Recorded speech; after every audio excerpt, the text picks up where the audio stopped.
I would like to ask you, 5 wins, 3 draws, and 2 losses at home. Why is it becoming so hard to win at home? I wish I knew the answer. Uh, Look, over the years, I think our home record has been outstanding. It's been very good. And so maybe that's why it's now big news that, 3 draws and 2 losses at home is not good. Um, I think you could probably look at individual games and figure out some pattern, or the injuries, or what. You could make 100 different excuses, but I'm not going to do that. The players aren't going to do that. We're just going to try and regroup and refocus and make sure that we, play better at home. Because normally that's where you gain an advantage. I think the other thing that happened tonight, what I talked to them in the locker room was, home, yes, that's an advantage for sure, but scoring the first goal is an advantage, playing from in front rather than behind. Because then they control the tactics and the time wasting, all of that. So, that's the other point I would probably add on to your point. But no, the home record needs to be better, for sure.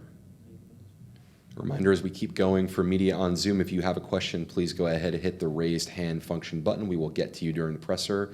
For here in the room, other hands. Jeremiah, please. Yeah, through the first 45 minutes up until the goal, it really looked like you were having kind of one of your better first halves. But how much of a let-off is that when you're not able to actually put the goal away to kind of make that count?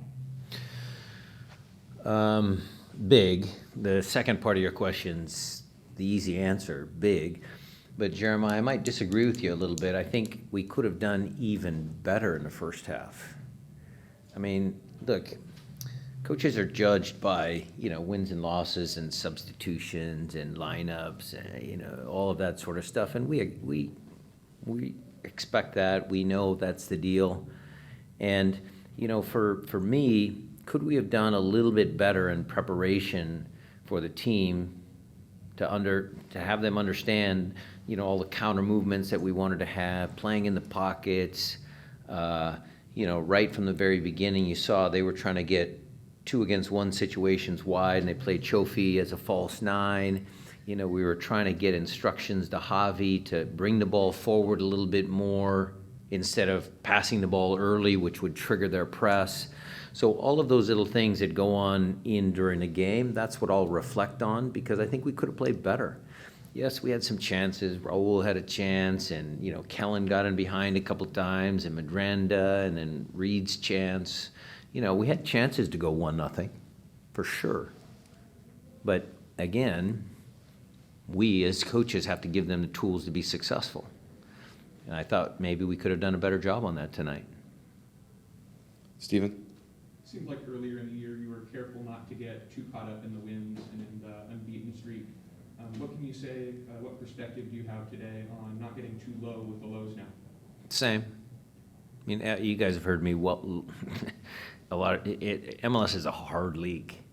These games in the middle of the summer, whether you're winning or losing, or because look, in years past, this franchise has struggled mid-season, and we just haven't built up as much a cushion, or the expectations haven't been built up because of our start, and we've had kind of mid-season games we don't play well, and then we turn it on towards the end of the year. That was our storyline.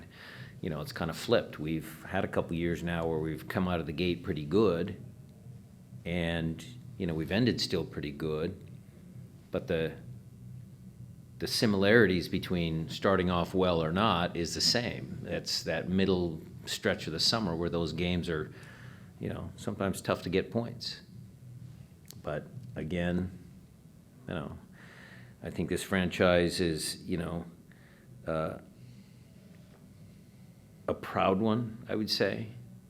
Again, when I get the feeling in that locker room, when I watch their eyes after the game and we're kind of trying to summarize what happened, I see it in their eyes. They're a strong bunch. I'll just get out in front of it. You got a kid who was playing 30 minutes in the second half with a broken rib. And I can just tell how much the kid wants to play because he doesn't want to, You know, he doesn't want to have a little bit of pain, you know, slow him down because he's so into the game, he so wants to play. And I think that's indicative of the entire group. So we will come back. We will try and get a result against Dallas and, you know, get back on a winning streak. Mickey? I guess I'll follow up. Who is suffering from the injury? Is that Reed? Josh Atencio. Atencio. Josh Atencio. And it seemed like the second half performance, whatever you did at halftime didn't really adjust. Do you think the goal had anything to do with sort of the team having a bit, you know, a sucker punch of sorts? Or is it just... No, I just didn't think we played again up to our standards.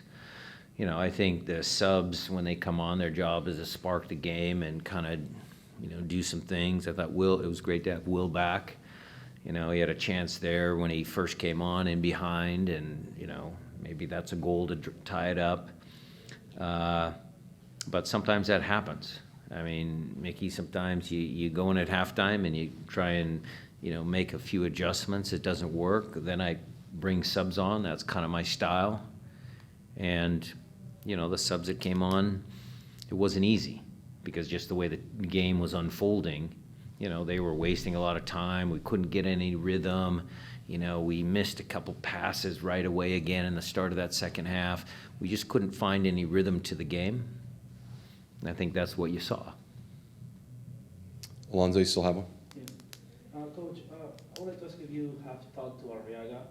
In the goal, it seems like he couldn't make a pass with the head to Jimmy instead of just making a clearance. Well, I'm glad you brought that up because you guys all have heard me say what the importance of winning duels is. On that play, we lost 4 duels. Okay, and one of them is Javi's directional header to someone.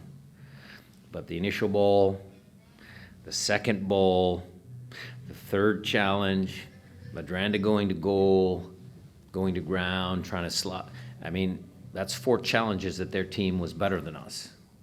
That's what's disappointing because normally we're very good at those individual duels. We talked to them about that after the game. And it's just going back to the basics. It's being a team that's hard to beat, about, you know, winning your individual battles, your individual duels. I think we've struggled with that a little bit the last 2 games. We'll do one more in the room, then go to Zoom, and then we'll come back for more in here. Chris, go ahead. Yeah, because Will Bruin said the same thing. He said nobody could score on us. Is that kind of what you're alluding to? Nobody could score on us. Well, I hate giving away goals. I mean, this league is so hard, so you can't just hand your opponent a goal. Look, if your opponent does something great, okay, fine, fair enough. If they break you down tactically or individually, okay, sometimes you can accept that. But I think in the last 2 games, we have been uncharacteristically giving away in what I feel are soft goals.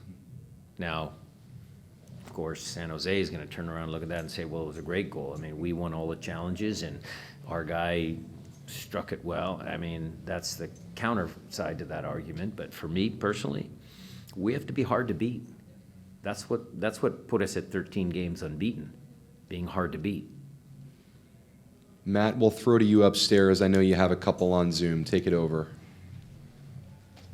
Yeah, Jada Evans, go ahead.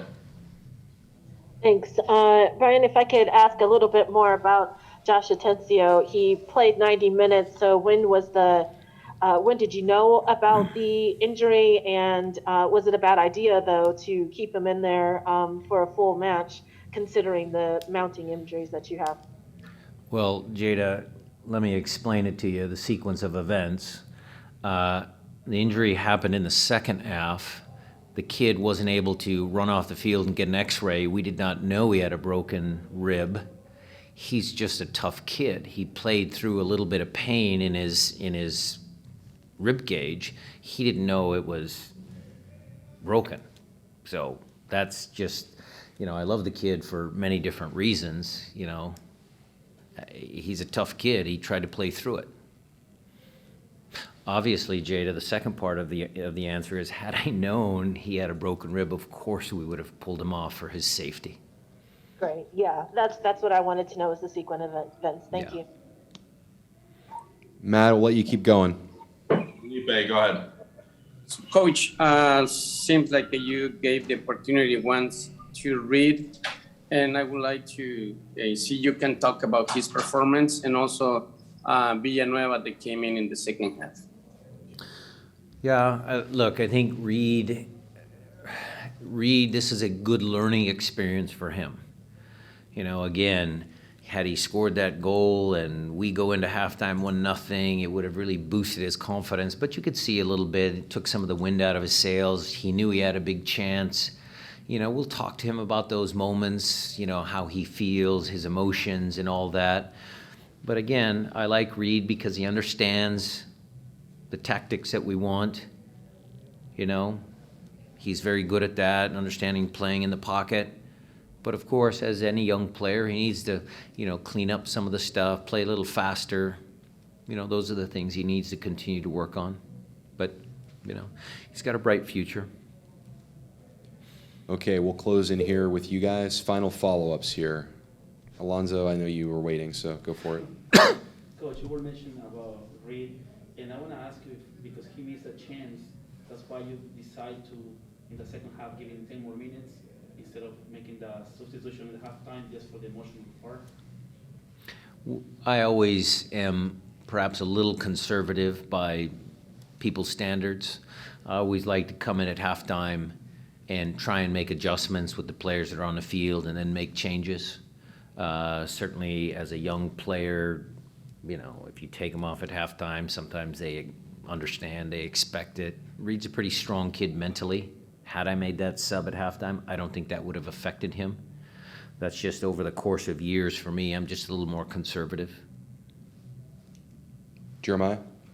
Yeah, I don't know how much of it they're doing in the first half, but certainly in the second half, it looked like the Quakes moved out of more of a man marking and did more of a kind of traditional zonal defending. Did that take you by surprise at all, or is that just kind of game state and them being aggressive? I just think they were holding on to 1-0, and so they were just dropping everybody back behind the ball and just picking up guys as they came in.